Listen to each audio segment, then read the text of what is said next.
Not Nerd Podcast, episode 260. You can be the hacker.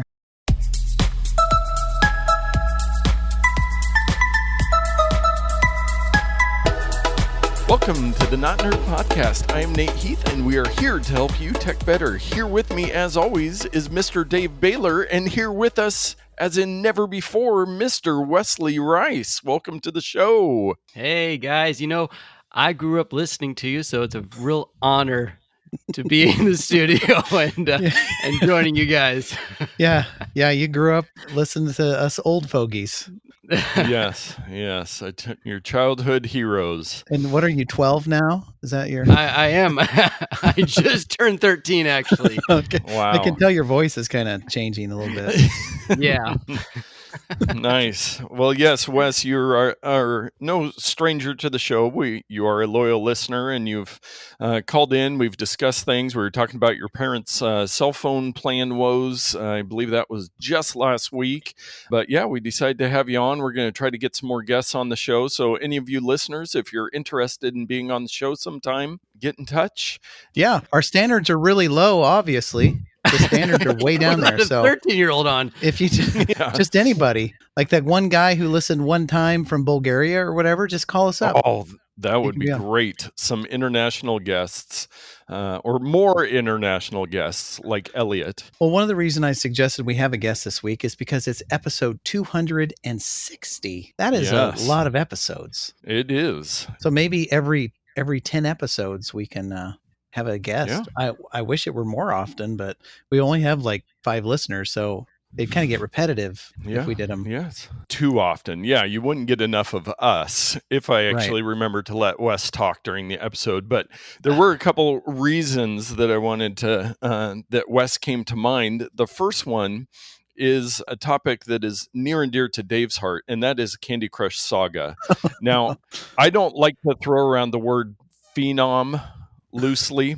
In fact, I don't think I've ever used it on the podcast before. Is that what animals make to attract each other? Yes. Something like that. Way off. Yeah. But Wes is a Candy Crush Saga phenom. So I've been playing for years and years and years, and I am currently on level 5,067 or 5,767. And a while back, I noticed Wes had started playing, and he was starting to get up there. He was blasting by people, passing tons of levels, and I was like, he'll never catch me. And lo and behold, he caught me, I don't know what, like 6-8 months ago, and blew past me and is now on level 6,488. You know what I think, Nate? You have to give him the Candy Crushin' It website or whatever you have. Oh, yeah. I might have to pass the torch of candycrushin.com over to Wes. But Wes, Candy Crush, tell us about your passion. Years ago, I think about the time my daughter was born, you're trying to rock her to sleep. I need something to help pass the time as she's trying to get her to sleep. So I started playing Candy Crush, and I got like maybe level 20. And so I was bragging to my friends, "Hey guys, I'm rocking this. I'm amazing." And then I talked to Nate, and I noticed that Nate was like on level like 400 or something. And I was like, "Oh, I'm nothing." And so I tried to play for a little bit longer. I got up to like 100, and then I was like, "You know what? I'm going to retire. I'm too addicted to this. I'm done." So I deleted it and moved on. And then I don't know. Yeah, whenever it was a few years ago, whatever, I was looking at Nate. And I was like, "Man, I wonder what I can do. I wonder if I've gotten better." And so, unfortunately, I don't tell many people I play it, but I am a diehard Candy Crusher. Yes, your coming out party. And I think maybe I mentioned it on the podcast a few weeks ago. One of the reasons we found I started asking you and my brother-in-law, because I noticed that a lot of the freebies that I was getting, like you'd get to the end of the level and you just needed a couple more moves and you could spin a wheel or watch a video and get an opportunity. And that most of that went away from me. I still get a couple free things. And I asked Wes, I was like, "Are you still getting this stuff?" He's like, "Yeah, that's the only way it helps me get past some of those hard levels." And I started looking around online and everything, and there's a whole thread of like 20 pages on the Candy Crush forum. Who knew that existed? And, people discussing, and it seems like it's completely random. Some people just don't get any opportunity for ads or free things. So I'm not saying that you're not better than me, Wes. I'm just saying that I think we all know what you're saying. many people get an advantage that I don't get. But yes, Candy Crush, it is. Dave, I know that you have played every game on iOS except for Candy Crush. I'm trying to log into my account right now. Oh, nice. I know that I have one. These are one of these companies that do the evil thing of making you sign up for Facebook usually to connect, to get your friends and all that stuff. Yes. So I can't remember if I have signed in with Facebook or if I have a King, which is the company that makes it set up. Do you guys do Facebook? Is that how you connect? Yes, because then you get lives from friends, and that's how you can see each other on our levels and be friends and get some of the visibility on there. But I will say I haven't paid for any of it. It's very tempting because a lot of companies, the whole thing, it's a business. They make money on it. They got ads and try to make it. But I have not. I have resisted. Awesome. That is good. Tempting but have not. Yeah, I think I've said many times that I've not spent money, but I think it was 5 or 6 years ago, and I wonder if this is why some of my stuff went away. They had something for like $2 you could get rid of the ads. And I was like, oh, do that. So maybe that's because I don't know. I'm like, give them back to me. I will pay you money to give the ads back to me. Oh, look at you, Dave. What level is that? 98.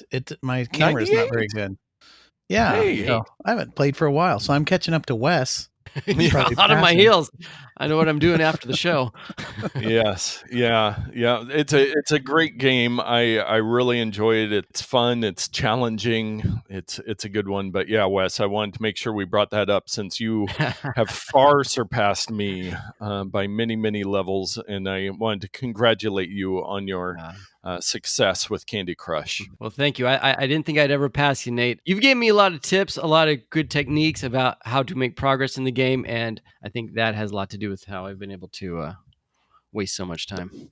That's why I really wanted you on, to float my boat. But another thing that I wanted to bring you on for, I don't know if the listeners know this, but Dave and I both got new iPhones this year. I don't know if we mentioned that 2,000 times yet in the last couple episodes. First time we've said anything about it. But Wes, you also got a new phone. Which phone did you come from, and which phone do you have now? Oh man, this is a little embarrassing, but I had an iPhone 7 and I went to the 12 Pro. Yes. Yeah. So tell us a little bit about what you've known, because the listeners don't know this, but you do a lot of video, a lot of photos, your family, you guys are always going on adventures. You do these amazing Christmas cards, but you do a lot of photo and video work. So you've got a great eye for this stuff. Coming from the iPhone 7 with one measly little camera to your 3 cameras on the new one and all of the improvements. What are your thoughts so far? Well, I find it's a balance between, because I like to see, if I buy something, I want to maximize it, see if I can get my money's worth for it. And I notice it's a delicate balance between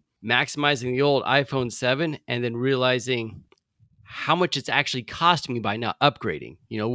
Sure, the phone's paid off, but how much it's limiting by not be able to use new features. I think of the analogy of the frog sitting in the boiled water, the hot water with on the stove. It's like, oh, I'm fine. This works. It's paid off. It's great. And then before you know it, you're sitting there cooking and you're like, I should have gotten out a long time ago and upgraded to something. Because like you said, Nate, doing video for my work, having the iPhone often works as my B-roll camera. I set it up, someone's third camera or my second camera. That is a high priority to me. So when I saw it, I realized how much I've actually been costing me by not upgrading. The nice thing I will also say is that it's similar in size, but it feels bigger because the display, the screen size being extended. I didn't think it'd be that big a difference, but going back to the 7 just to kind of compare, it is huge. Obviously not as much as the 12 Max. Yes. Yeah, I was going to ask, have you put them side by side, and how do they match up, like with no cases or anything? Is it physically bigger than your 7 in any way, any dimension? It is slightly bigger. Okay. And so at first glance, if you're just holding them in either hand, you might not notice it. It is a little bigger, but the extra screen makes it feel so much bigger. So going back to my older phone, looking at the screen just being a little smaller and then the screen being that much smaller, it's just the experience isn't as enjoyable as the new 12. Mm-hmm. And then you also realize how much I've just been tolerating the old 7. The battery life, the little bit of glitchiness, a little bit of bad connection, sometimes listen to the AirPods and some of the other stuff you just kind of tolerate. And then you get to the 12 Pro and realize I should have done this a long time ago. Because, initially it's like, should I upgrade? It's like, well, of course you should upgrade. But for me, it's like, when's the best time? Because, you get to you have the 7 and the 8 comes out. Well, it's a little bit better. It's a little bit hotter, but, and then the 9 comes out. It's a little bit. And then you kind of realize the new experience from each year is huge jumps in technology in the past 3 to 40 years since that phone came out. Yeah. That's a big jump over several years. I don't get to experience that updating every year, and Dave every couple years, but I just looked it up. The iPhone 7 was announced on September 16, 2016. So yeah, 4 years ago. It seemed like it was longer than that. Technology moves a long way in 4 years, and I mean the camera technology, and like you said, the screens are just amazing on these new phones. Getting an external perspective and maybe a more realistic one for some of our listeners that are on those older phones. Thank you for that, and I am very excited for your upgrade. That's I know that's going to help you out a lot. Oh, it's I will also say, just having the multiple cameras, I wasn't sure that would be that much of a. I knew it was going to be nice, but it is very much. If had I known it'd be that much of a game changer, I probably would have upgraded way sooner. So definitely happy with the 12 Pro, no regrets. And Wes, I wanted to ask if you had any questions for us, since you've got a captive audience of the Not Nerd podcast right now. Well, since it's been so long since I've upgraded my phone, it's like I have this new 12 Pro, which is awesome. And then I got this other phone, which still works. What do I do with it? So I guess for my question for you, do you recommend trying to go to Craigslist or Marketplace to sell it? Or is it just better just to trade that in? I'll let you go first, Nate. For me, you really have to wait out and look at the holistic cost like you did for upgrading. But man, for something like the iPhone 7, where, you're maybe going to get, $150 or something for it if you really try on Craigslist or Facebook Marketplace, it's going to be a lot of work, and you're going to find people that are really looking for the cheapest possible thing. So you're probably going to have a lot of back and forth stuff. I would say, sometimes your carrier will take it in for trade-in, or there's some of the websites that will just give you a payout for it if you have one of these older phones. But yeah, I look at, you might be able to get a little more money if you put a lot of effort in trying to sell it. Man, sometimes just getting rid of it feels real good. Now, Dave, I know you have a lot more experience than I do selling old devices. Mm-hmm. So I'll let you give your thoughts as well. Well, you could sell them, or you could just keep them around too. Here, I'm showing these guys about 5 or 6 old phones that I've got laying around, but those aren't the ones I've used. I've acquired those after the fact. That was for effect. So I would say, in descending order of importance, number 1, I would try to find a friend or family member who is in need of an upgrade and try to sell to them for a low price, or just give it to them. Like if it's a parent or something who's using like an iPhone 5 or a Samsung device, it's like, here, this will rock your world. This is much better than what you have. So that'd be my first go-to. If I were to try to sell it, probably Facebook Marketplace would be the best place, just because you can connect with people that you know or that are friends of friends. But like Nate said, trading it in to like Apple or your carrier. Friend of the show, Tyler, I was telling him that when I got my new phone, Apple is going to give me a $250 credit for my iPhone XR, 256 gigabytes. Like it cost me $900 2 years ago, and they're going to give me $250.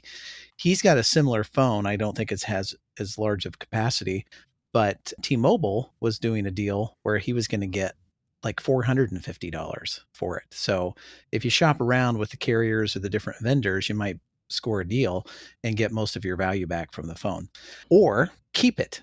And I say that because I fly drones. I don't know if I've mentioned that I have some drones that I like to fly around on the show, but I do. And one of the things I dislike doing is using my daily driver phone as the interface to the drone for the screen, the monitor and everything, and to control all the stuff.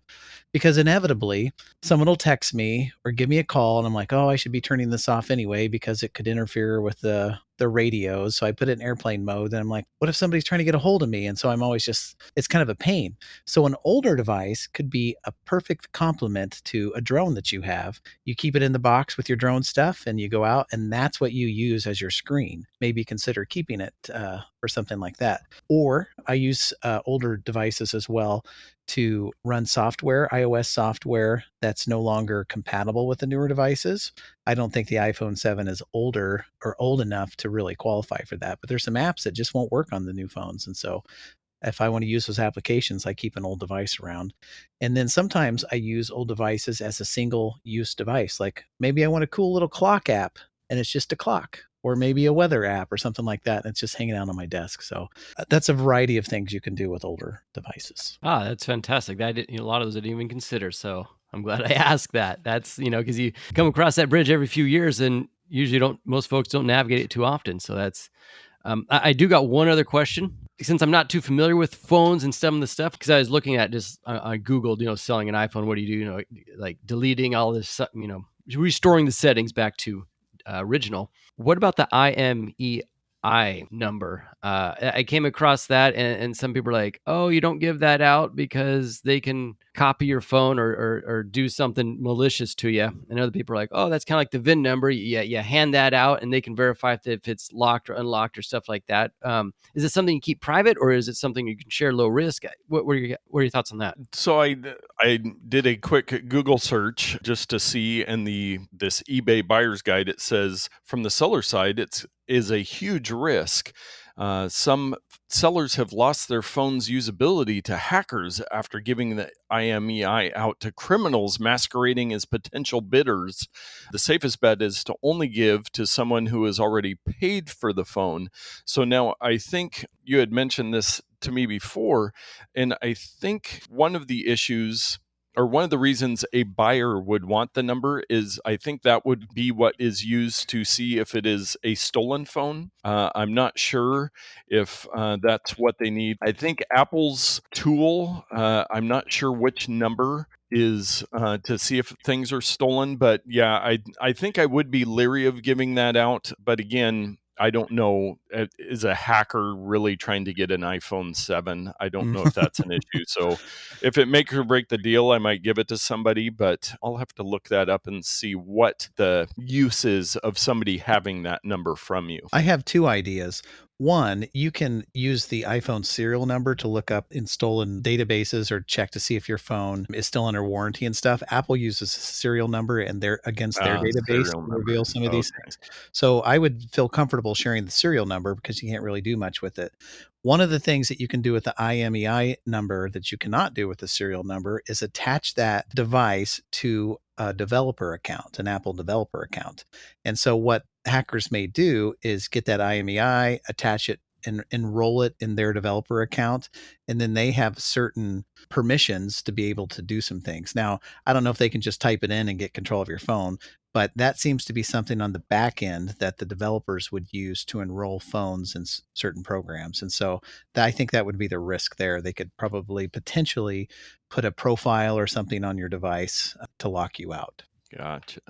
Actually, I just went last Friday to the Apple store to turn in my iPhone 11 Pro on the upgrade program, and I had gone through and erased all the settings and everything, and I believe it was the IMEI number that was no longer in it because I was trying to be proactive and already erased it. So then he had to look on my new phone. So I think through our discussion, I would say probably don't give out that number. And maybe if they do buy it, say, hey, we can check it after you give me the money if that's what you're trying to do, and I'll give it back if it says it's stolen or something like that. So that's a good question. Sure, you'll give the money back.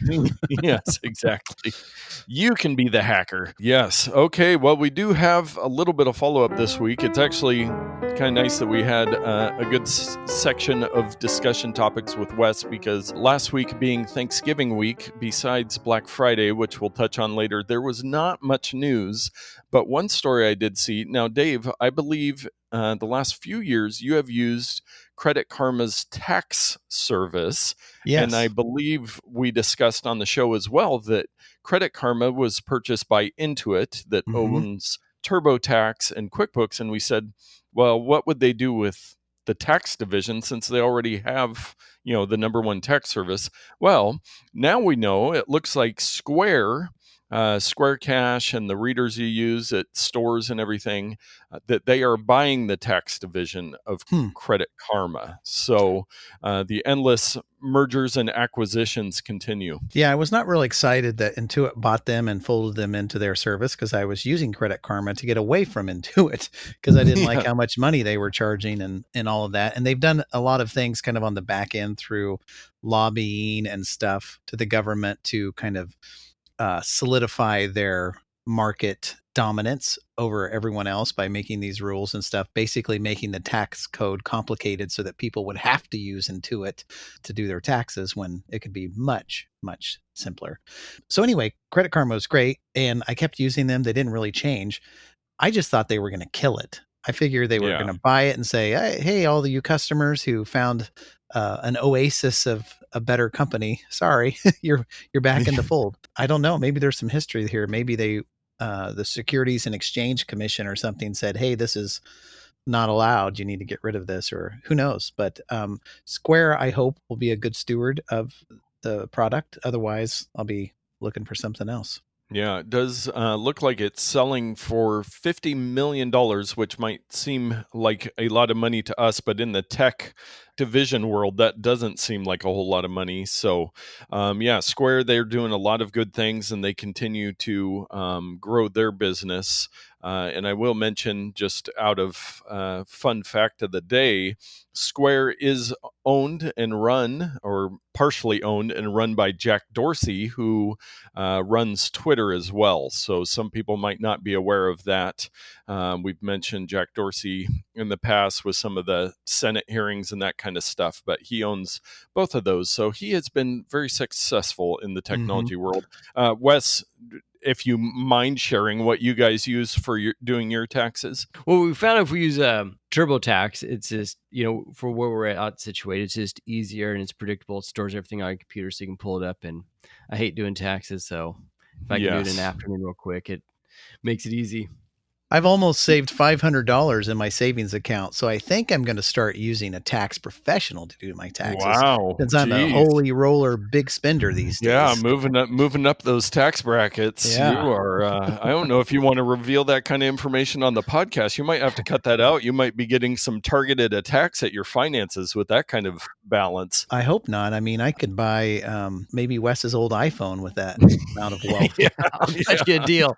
Yeah, you'll. Just need that IMEI number from him. After I get the cash. Yeah. Yes. Well, our next piece of follow-up, the streak is alive. Dave got an email, and so did I, since we're on their email list. But Wise sent out a teaser along with their Black Friday sales. And quick sidestep, I receive more emails in the last 3 days from every company ever that I've ever glanced at about their Black Friday, Cyber Monday, November, Deal December sales. Man, there's been a lot of emails. But they teased a Wise watch. Now, they had the Wise band, which we probably mentioned when they announced that. But looking at just the teaser picture of this Wise watch, they're going to announce it on Tuesday, so before this episode actually comes out. It looks very, very, very similar to an Apple Watch. So it will be interesting to see what kind of features and what kind of price point, because they do like to come in at an extremely low price point for that. So actually, Wes, I know that you've been, we have had many discussions on, you have been eyeing Apple Watches and going through the holistic cost of which model to buy and looking for Black Friday deals. So you might want to wait till Tuesday and just see what Wise has to offer. I know my ears perked up as soon as you brought that up. I was like, ooh, this might be another contender to look into, because, I love Apple products, but I also like a good deal. So. Oh, and just to remind people, the Wise Band is more like a Fitbit fitness thing with a little information screen, but the watch seems to be more of a smartwatch like some type of. Does Android even make those watches anymore? Yeah, Samsung Watch I or think something? somebody still makes some Android Wear Yeah. devices, but you sure don't hear a lot about them. So No. Well, the Wise Band comes in at $25, which is a great price for a fitness tracking device. I thought about getting one just to play around with it to add to my collection of crap I don't use. My guess is that watch is probably going to come in about $199 or maybe even $149. yeah, that would be a great deal. And you know what else is always a great deal? Dave's Pro Tip of the Week. Well, since we have a guest on this week, I didn't want to just pontificate on and on and on and make everyone go to sleep because people want to hear from Wes, not me. And so today's pro tip of the week is going to be on the shorter side, but it's something that I think a lot of people can use. Now, a few weeks ago, we talked about keyboard shortcuts for YouTube and how you can fast forward and rewind and change the speed all from your keyboard really quick. You don't have to hunt and peck for little icons and click the wrong thing. Very useful keyboard shortcuts. I will say that was a fantastic episode. I stopped and listened and wrote most of those down because I didn't even know most of those even existed. So Yeah. it's nice to say thank you to you. Yes, I use them all the time. And as I mentioned, if you even have an iPad or some other tablet device connected to a keyboard, either through Bluetooth or some of the integrated keyboards, it works with those too. So it's not just for desktop and laptop users. Well, this one is something that I kind of knew about, but never really took the time to learn the shortcut. And this is bring back a closed tab. How many times have you been in Safari or Chrome or Firefox and you're going along and you got a million tabs open and you're going click, click, click, and you're like, oh, shoot, I had a tab of the exact product I wanted to buy on Amazon or whatever. And you can do the whole thing of go up to your history, then click through to recently closed tabs and then move over and then try to go, well, was it this one or was it this one? Because I closed 3 of them and I don't know which one it was. Don't worry about all that. All you have to simply do is click Control or Command if you're on a Mac, Shift, and T. We all know that Control/Command T opens a tab in your browser. But if you close one and you want to reopen it without going through all the hubbub, it's Control, Shift, T, and it will open up the tab that you just closed. And it can be a lifesaver. If not a lifesaver, it can be a time saver without having to go through all this rigmarole to try to find out what tab you just closed. And so I probably once a week, I'll be going along deleting all my tabs and close one that I didn't want to close. And I'm always going up into the dumb history and looking around. I don't remember what the site was. So this is just going to be such a time saver for me. I can just add one character to my regular open tab command, and then I can get my old tab back. So did you guys know about this keyboard shortcut? No, I did not. And that is a good one. That is something that I need to add to my repertoire of keyboard shortcuts. Because yes, I'm the same way. I usually have 40 tabs open and sometimes they get too small. You click in the wrong area and it closes, or I remembered, oh, what was that one? And so I spend a lot of time in that history menu looking for things, which is good to know too, that most browsers, it's easy to find those recently closed tabs because you might think, well, I'll just look in my history, but it could have been something from a week ago. And so you need to, do it that way. So that is a great little tip. And that's it. Wes, the show is yours. Hey, all right. Well, I know that was a great tip, Dave. Thanks for joining us today. Okay, well, let's move on to our takes of the week. I did just want to bring up, since there was so little news this last week, Black Friday. Man, I have the tradition. I was over at my parents' on Thanksgiving Day, and they had the Oregonian, the news of record here locally, and was looking through all the ads. And I was very thankful for the fact, as I looked through all the ads, that there is nothing that I need. I have all of the things I need and most of the things that I want, which makes it very difficult. I will apologize to my wife and my parents trying to buy me Christmas gifts because it is not easy. But yeah, looking through, I mean, just inundated with all these deals, but I really didn't see anything that blew me away. Did either of you guys, Wes, did you find any Black Friday deals anywhere that you needed? Black Friday is one of those things every Thanksgiving. I like sit down and go through the magazine or go through the ads and stuff, see what's there. Nothing really jumped out. You kind of jump through because I've been looking for an iPad and an Apple Watch, kind of going through site to site to see which one's got the better one. And Target had a pretty good deal. So we went down there. It was weird because there wasn't, I think, just the amount of people that were out. It was really low. I didn't see any deals that were really caught my attention. And actually, one thing I like to do is see what the DVDs are out in the DVD section. So I go through there. I'm like, ooh, this one's good. And I was like, wait, when's the last time I hooked up my DVD player? It's not hooked up. You have so many streaming devices. And I was like, well, I guess DVDs won't be on the list this year. Nothing really jumped out this year for me. Yeah, and I think part of it too is I saw an article somewhere that was talking about how a lot of stores, obviously with everything going on, they're trying to do a lot more online stuff, and they weren't doing as many of the doorbuster sales. Yeah. And I saw one of the local news stations was out at one of the stores at midnight or 3 a.m. whenever the store opened, and there was like 5 people waiting in line. So it's just a very different year. But we just had Amazon Prime Day last month. We know most of these sales are going to hang around probably till Christmas. It didn't seem. Dave, did you? I will admit I did find there was a web service that I use for my business that does, it's called GT Metrics. It's a service that'll test your website from a server and just kind of see what the speed and everything is. And I happened to see an email from them and they were upgrade to Pro and it was like 35% off.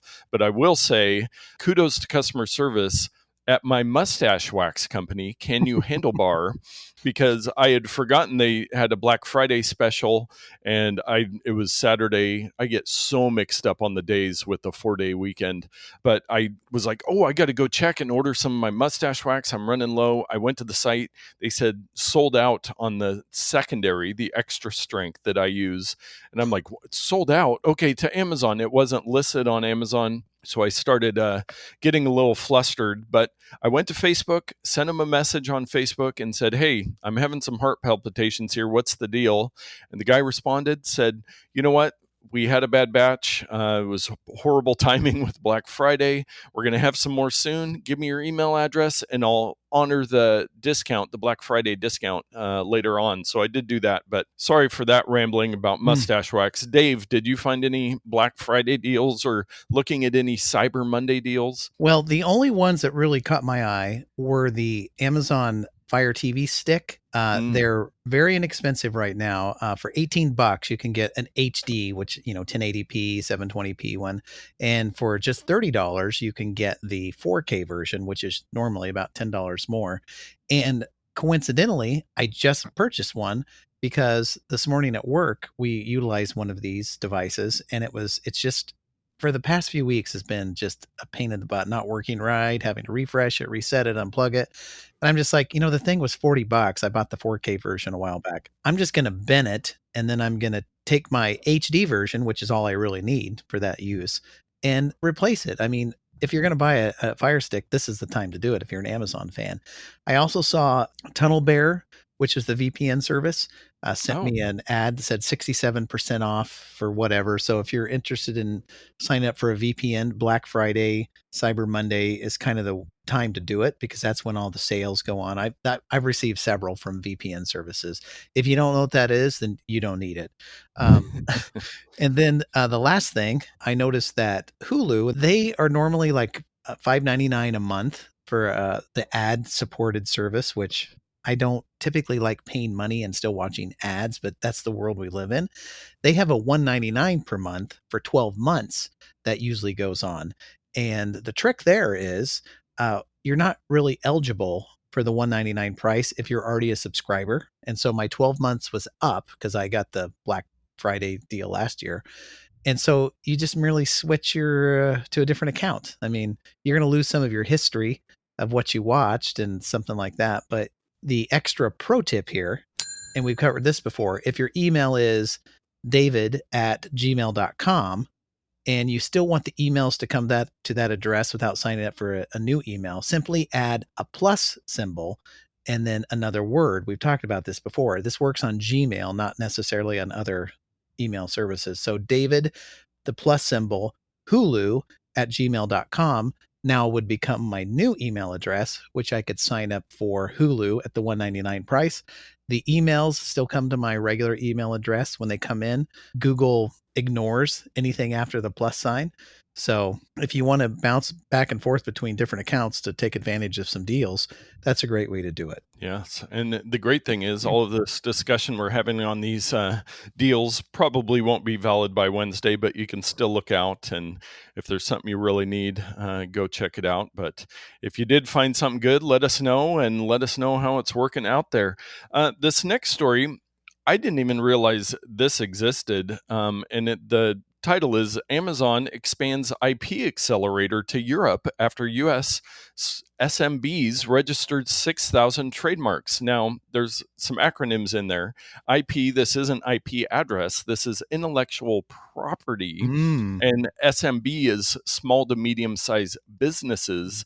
And so the Europe I don't care as much about, but Amazon has a program for its sellers, which I do with one of my clients, where they have trusted intellectual property law firms at competitive rates to help you get trademarks and stuff like that to protect your intellectual property. And so I thought I'm going to be looking into this for some stuff we need to do with this client, but just a really cool service. One more of the bazillion services Amazon has, where, if you've got a product, you start selling it on Amazon and you're like, hey, I really need a trademark for this or a copyright or whatever.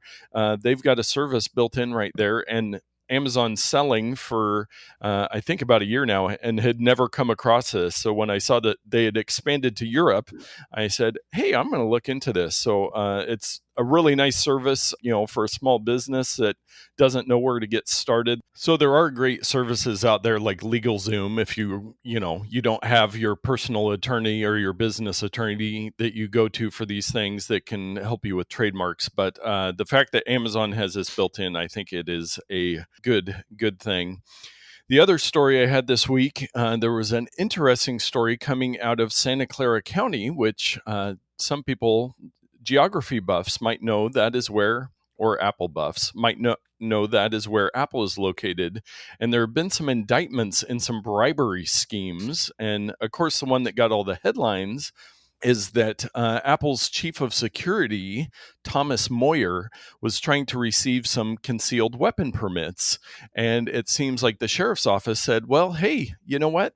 If you give us 500 iPads, I think is what the number was, we'll move those permits through for you. So kind of an interesting story. It sounds like there was some other things in the story as well with some other people trying to get these permits, and the sheriff's office kind of saying, well, what can you do for me before we do this, which is just a standard process. So I think we'll probably hear some more. The licenses only cost between $200 and $400. So why there would need to be a bribery when there's already a process for getting this done seems a little weird. Well, but yeah, what's weird to me too is the indicted sounds negative, but was the Apple security person complicit in doing this, or did he just report that the sheriff's office was trying to blackmail him? And for that, I will reference Apple's official statement. We expect all of our employees to conduct themselves with integrity. After learning of the allegations, we conducted a thorough internal investigation and found no wrongdoing. So that's from their side. So yeah, it sounds like maybe the sheriff had maybe gotten one of these through, gotten some nice dinners, some sports tickets, and then said, hey, you know what? 200 iPads. 200 iPads worth nearly $70,000. What in the world? And this didn't end up happening. So yes, an indictment just means that you will be part of this ongoing case. But yeah, kind of a real interesting story, especially for somebody like Apple. I'm reminded of the phrase, who watches the watchman? Yes. Well, I'd be curious also, one of these, my guess is that 100% aren't caught or 100% aren't reported. So one is reported. How many other deals go that are both sides are winking at each other and keeping and not spilling the beans? But it isn't a problem until you get caught, which quick sidestep. HBO Max was free on YouTube TV this weekend, and I watched the, I believe, 6 or 8 part miniseries called McMillions about the McDonald's monopoly fraud that happened. And there was definitely some of that. They got away with a lot of money being given out to friends and family members, but then the spoiler alert, the FBI got on to him. But it was a great little watch on that. But yeah, there's this kind of stuff going on all the time. It's and eventually most of them hopefully will get caught. Were there 200 hamburgers involved in the McDonald's thing? Nope, just millions and millions of dollars and cars and new houses. Gotcha. Our security and privacy story of the week, I thought this was very interesting. We have things like software as a service they call SaaS, that you might have heard of. But this story from ZDNet was talking about ransomware as a service, and how there are more than 25 ransomware RAS portals that rent out ransomware to other criminal groups. So if you say, hey, you know what? I'd love to get into this ransomware racket. How would I get started with that? Well, no longer do you have to write your own software. You can just go to one of these services and they will rent it out to you. So then you can go out and be a real jerk and lock up some companies and try to extort some money out of them. That makes me angry. Yes, as it should. And so I wonder if they take their information and then ransom them back to them, to people who sign up for that. There you go. If there's like malware in the ransomware where they get the data, so then they can go after the company. It's snake trusting a snake. Yes. Oh man, the battle never ends. Never. No honor among thieves. Yep. Our bonus odd take of the week was one I saw pop up a couple times, and just a really weird story. There is an image of a pig couch, and the link is in the show notes, and there was some write-ups on this past week. It is the weirdest looking couch. It looks literally like a pig, and in the middle, it looks more like a love seat or maybe just a chair. The story is, after people started looking up, because it showed up on Craigslist again over this past week, and people will do these elaborate listings of this pig couch, and they'll make up a backstory about it, and then they'll post it. So this popped up, and people had looked into where it came from, and it was kind of an art installation that this guy made, and then he was trying to sell it for like $10,000. Well, he ended up selling it to this tech startup that was called Snort. These tech startups. It was called Snort, so they had it in their... It's on brand. Yes, very on brand for them. So they had it in their offices, and then another company bought them out, and so it's probably sitting in some conference room somewhere. But people have found this picture, and then they'll do a post, and they'll say, hey, can you, if you tell me what this couch means to you? So they get all these responses. And then one of these recent ones that somebody kept getting, started getting emails. And then it says towards the end of the article, eventually Andrew texted Roe back explaining that he'd been set up. He claimed a woman he'd gone on an OkCupid date with, who was upset with him for not being vegan, had created the post using his phone number. So this is just upset a really... for not being vegan. Okay. Yes. This is the world we live in. And that happens with Craigslist. I've seen that for birthday pranks and stuff like that. Wes, did you do something like that? I've seen people where they'll do a Craigslist post, put somebody else's phone number as a birthday prank. Have you been involved in one of those, Wes? Yeah. Years ago, I got pranked from a guy at work, and he got me really good. And so I thought of a way to get him back. So at his particular office, where it faces, he looks out the window, and there's his truck sitting right there. It's a nice, clean truck that he loves. So I went and I took a photo when he was at lunch of what he looks at when he's sitting at his desk, of exactly what his truck looks like. I put it on Craigslist, and I wrote, I got in a bind. I need money ASAP. I got a clean title. First one with $500 cash gets the truck. And then I wrote, speak loud because I'm hard of hearing. And so then I went back to work, and he got off of lunch, and he's sitting there, and I walk over to his office, and I'm standing there, and he goes, what's going on, Wes? And I'm just standing there waiting for his phone to blow up. Well, Craigslist has like a 15-minute delay between when you post it and when it cycles through, it actually goes out there. So I'm standing there, I'm trying to make conversation because I want to see it happen, and it's just taking longer than anticipated. So he's like, I get back to work, Wes. And so I start walking away, and I hear his phone ring, and he picks it up. I can hear the guy on the other end through his phone go, I want the truck. And he goes, I don't know what you're talking about. He hangs up, and then he gets his phone rings again, and he's like, again. And finally, after about 5, he goes, where are you?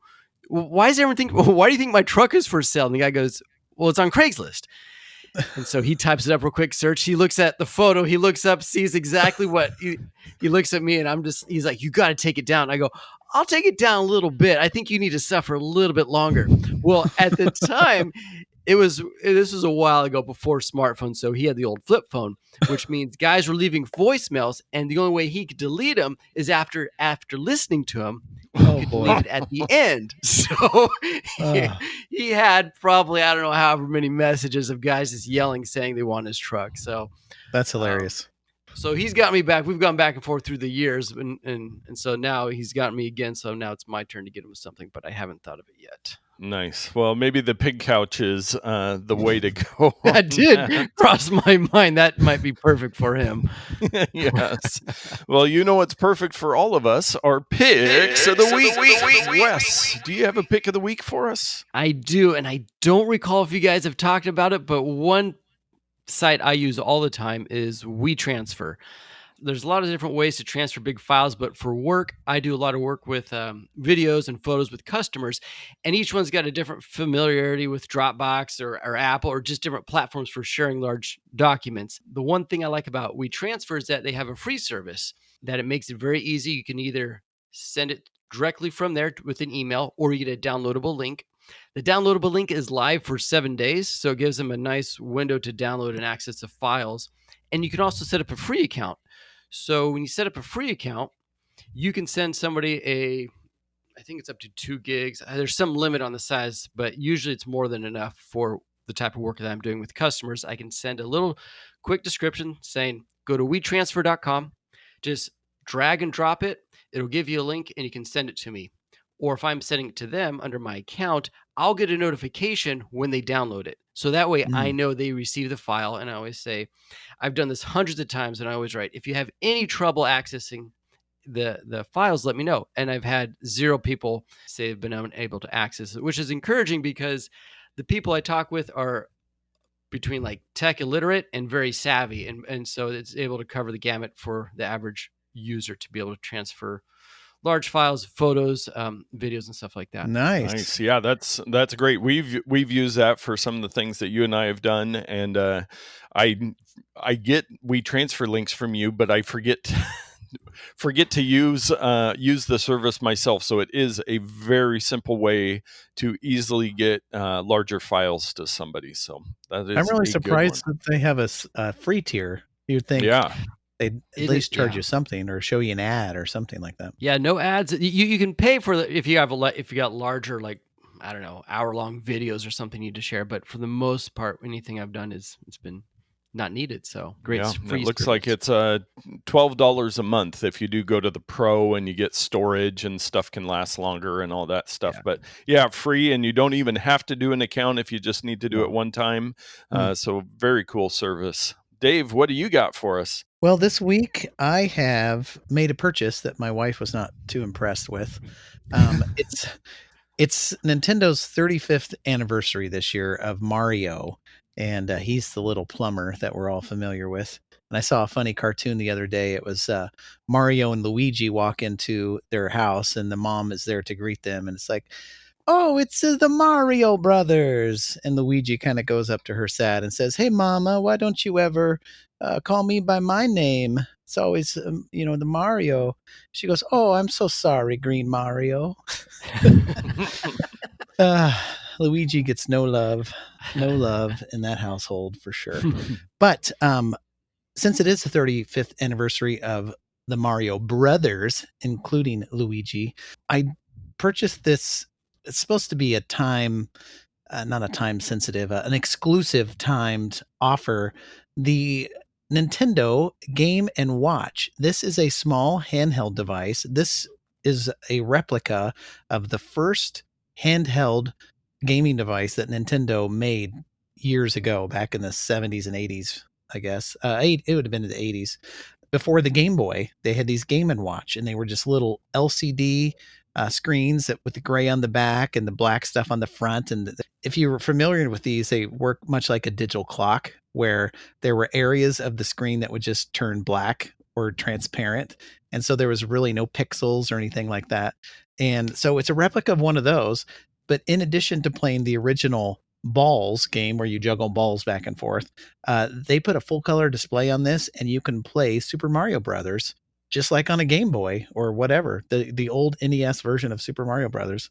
And there's a couple other games on here. You can use it as a clock. It just has the time. You can, as I mentioned, play the old ball game, which was the original game that came with it.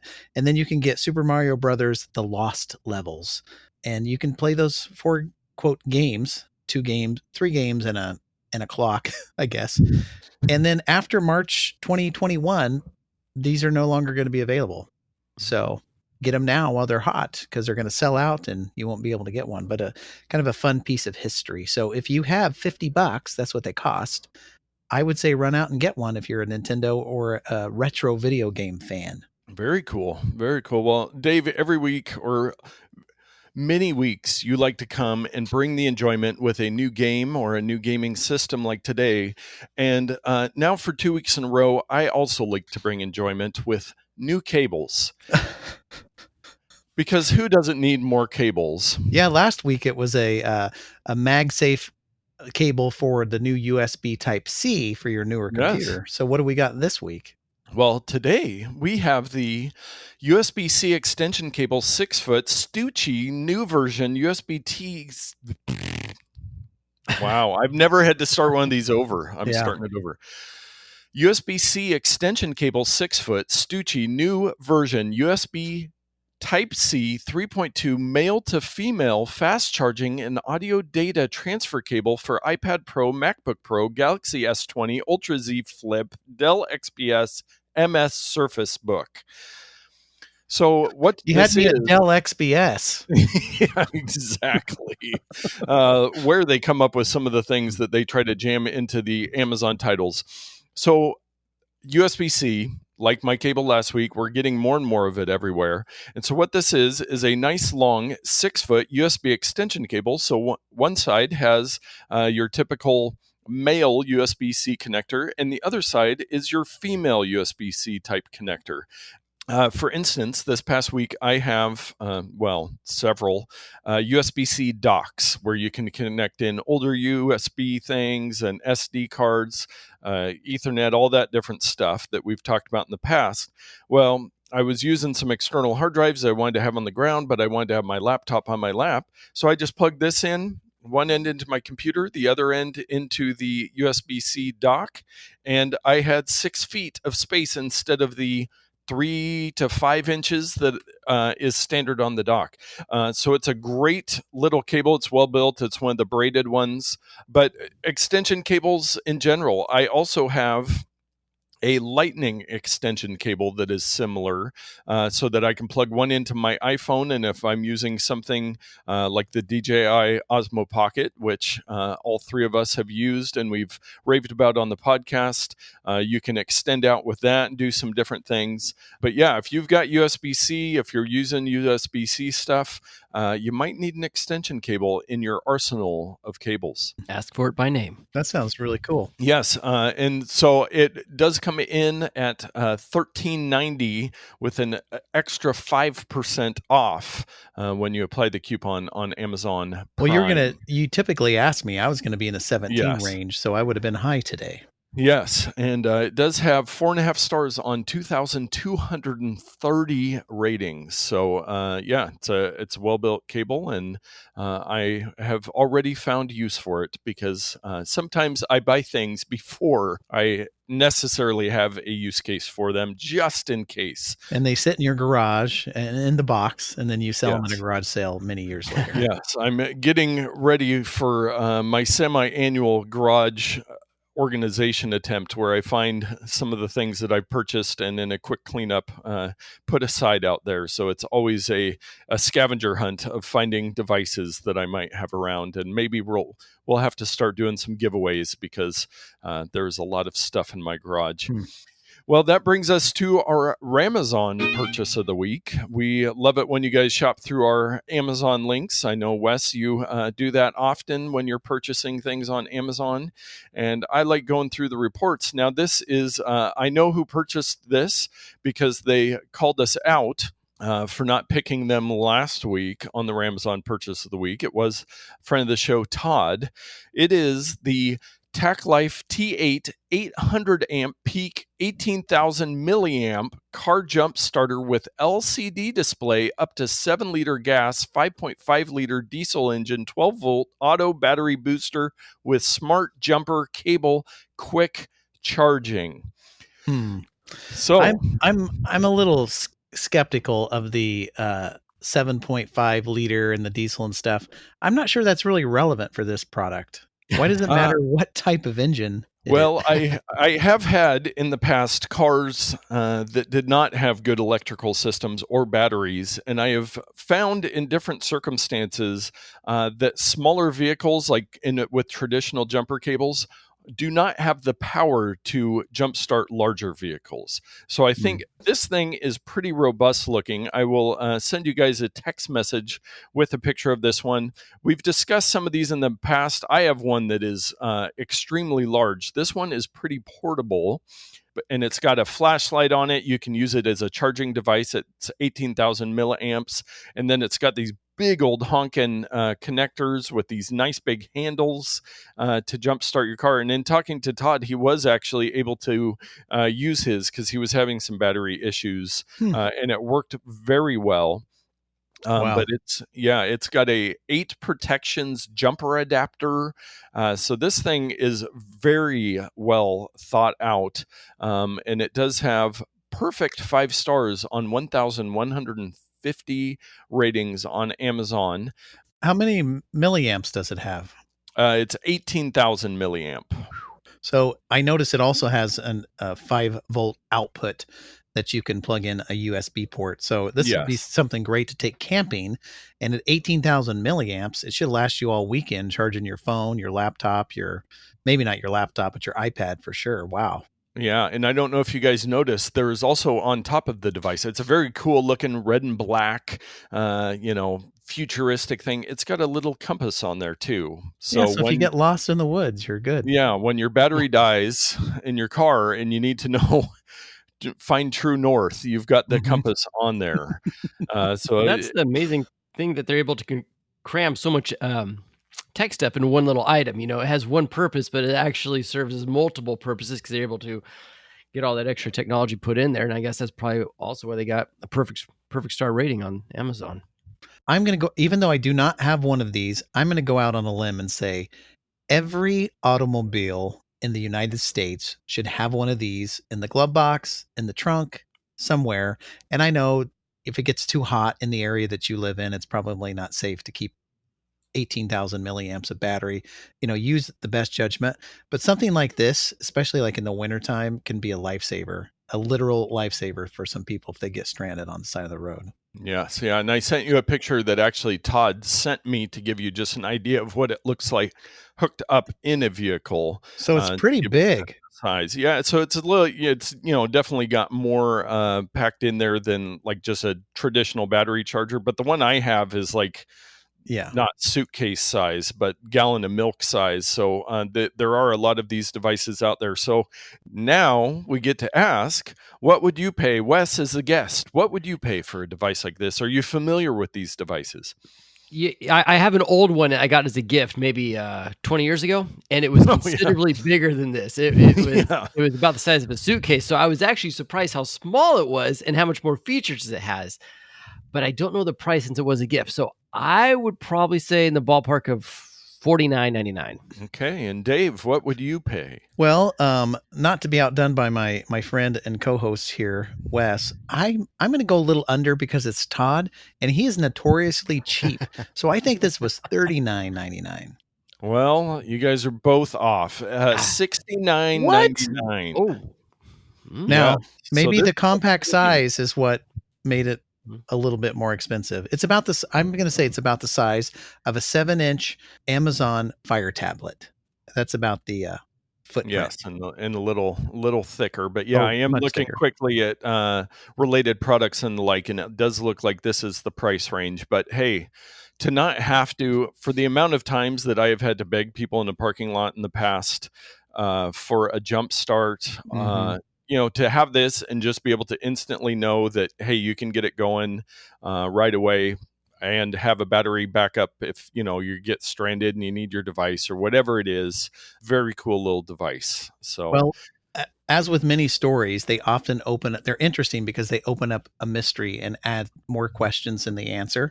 And so my question for this story of Todd getting this device is, how did he come up with $69? Did he rob a bank? GoFundMe. Yes. He Well, sold his iPhone.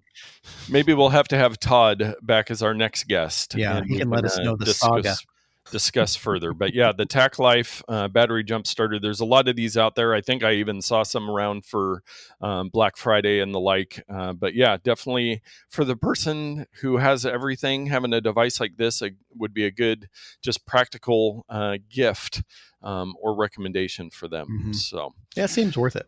yes. Well, Wes, thank you very much for joining us today. Do you have any parting words for the listeners or us or yourself before we wrap up this episode? I just want to say thanks for having me on. I listen to you guys every week, and so it's a real honor just to sit next to the Not Nerd Boys and chime in on a few things. So thanks for having me. Appreciate it. Yeah. Yes, and I will quickly mention, you brought it up in the Facebook group or on the Facebook page, that you actually, our podcast inspired you to run really fast the other week, and you didn't even realize it. You guys were talking about the idea of talking about iPhones is I've been looking for them, so it's a really hot topic. So when you guys brought that up a few episodes ago, I noticed that my second mile was 6.5 minutes, and I'm not really a fast runner, but that is by far the fastest mile I've ever written. So when I got back, look at the stats, I listened to the part where I was podcast where I was listening. It was right when you guys were talking about that, and I was like, that's making me tech better and be healthier at the same time. So Yes. double whammy. Appreciate it. Yes, maybe we need to cut out some of our clips and sell them as like a motivational running app. And no speed metal, no pop music. The Not Nerd podcast will help you run faster. Well, we are glad that we were able to help you with that. And to everyone else, thank you for listening. Thank you for sharing the podcast. Now get out there and run or tech better.